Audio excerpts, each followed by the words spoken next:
got a comment on my video with the title, "Do you need to heal in order to lose weight?" Newsflash, you don't. But the comment was, well, actually it was a question, to gain muscle. How do I know my ideal body weight when I'm training to gain muscle weight? So I figured I've never covered this, so here we go. How can you determine your ideal body weight if the goal is to gain muscle mass? These numbers are based on a natural athlete. So this is what you should expect to gain in terms of muscle mass if you do not take steroids. The researcher Lyle McDonald put up a table based on his research to show you what you can expect to gain in your first few years of training and what is your maximum genetic potential capable of doing. If you are a guy, you can expect to gain anywhere between 20 to 40 pounds of total muscle mass naturally before you decide whether or not you want to jump into PEDs or performance-enhancing drugs like steroids. For women, we generally cut this number in half, mainly because we don't have as much testosterone and we have smaller frames, smaller bone structures that can not support as much muscle mass naturally. In the first year of training as a man, you can expect to gain anywhere between 20 to 25 pounds a year. So basically, you're adding 2 pounds of muscle mass every month in your first year of training. Women, anything that I say for men, just cut those numbers in half.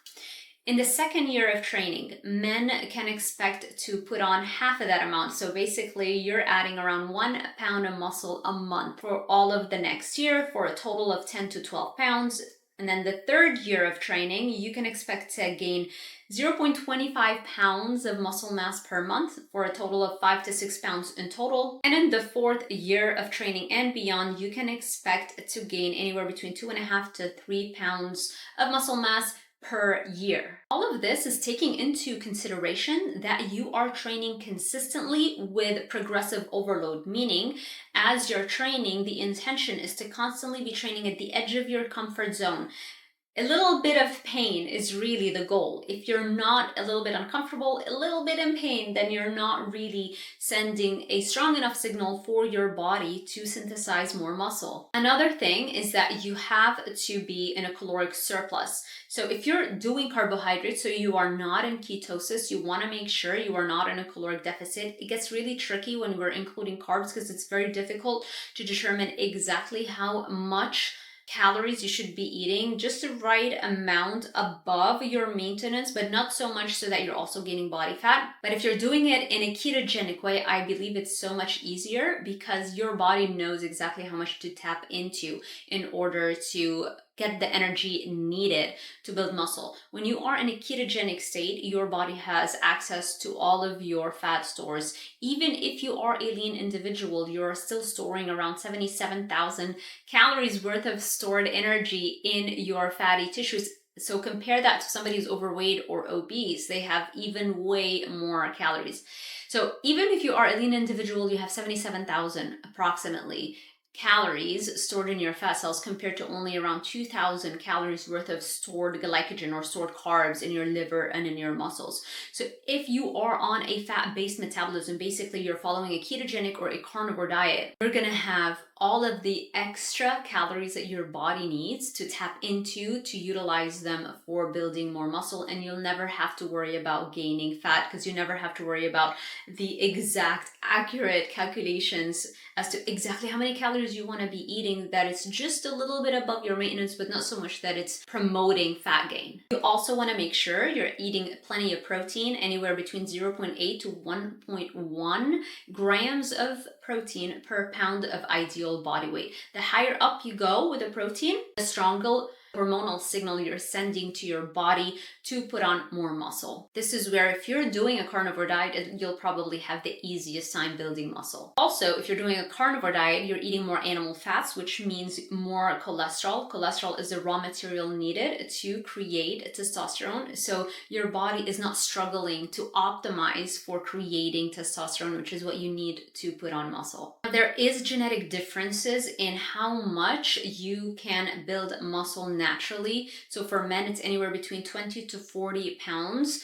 And You can run genetic tests like the 23andMe gene testing that can show you if you have higher amounts of type 2 muscle fibers. The more type 2 muscle fibers you have, the more likely you can hit that upper range of muscle mass production naturally. Also, you can take the girth of your wrists and your ankles so that you can see your bone structure. The thicker your bone structure naturally is, also the easier it is for you to hit that upper range, which is like 40 pounds of muscle in total that you can accumulate naturally. So you're basically looking at around 7 years of consistent training, proper protein, not being in a caloric deficit, until you can hit your genetic potential for muscle gain. Also, the younger you start training, the more likely you are to hit that genetic maximum, because your body has an easier time putting on muscle the sooner you start training. And then it takes far less to maintain that later on than it takes to build it. And so if you just focus for 5, 6, 7 years, the younger you are, the better. Of course, it's never too late. You'll never stop growing muscle. It just gets a little bit more challenging as we get older. It all really comes down to controlling your motivation, because most people know what to do. It's just that they have a very hard time being consistent. And the reason they can't be consistent is because they struggle with motivation because of low baseline dopamine levels. And this is why I've created Dopamine Brain, the guide that shows you how to raise your baseline, not just regular dopamine. We're talking about baseline dopamine level. This is a completely different thing. But also, there are brain drugs or supplements, some are natural, some are not, that you can use. And pretty much most of those fitness influencers with impressive physiques are taking something. And so I outline all of those supplements that pretty much everybody's taking.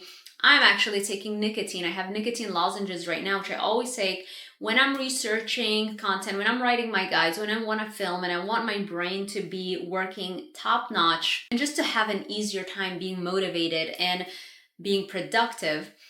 I always do that. And so it just goes to show you how prevalent this use is. And you don't want to feel like you're failing just because you don't know what you're up against, because you're comparing your physique against those of people who are not really always telling you the full story. But if you're paying attention here and there, they will drop clues as to what they are taking. And so I'm very passionate about following the clues of success. And so that's why I have accumulated all this knowledge that I had and I put it in the supplement guide. It's called Monster Mind, the Supplements. Check them out on my website, DRZALDIVAR.com/shop. Also, if you want a free guide, the 30-day carnivore diet challenge, I will send you a free copy of my guide if you sign up to my newsletter, the link in the description box below, within the next 24 hours of this YouTube video going live. I hope this was helpful. If you enjoyed this kind of content, let me know. Give this video a thumbs up and subscribe.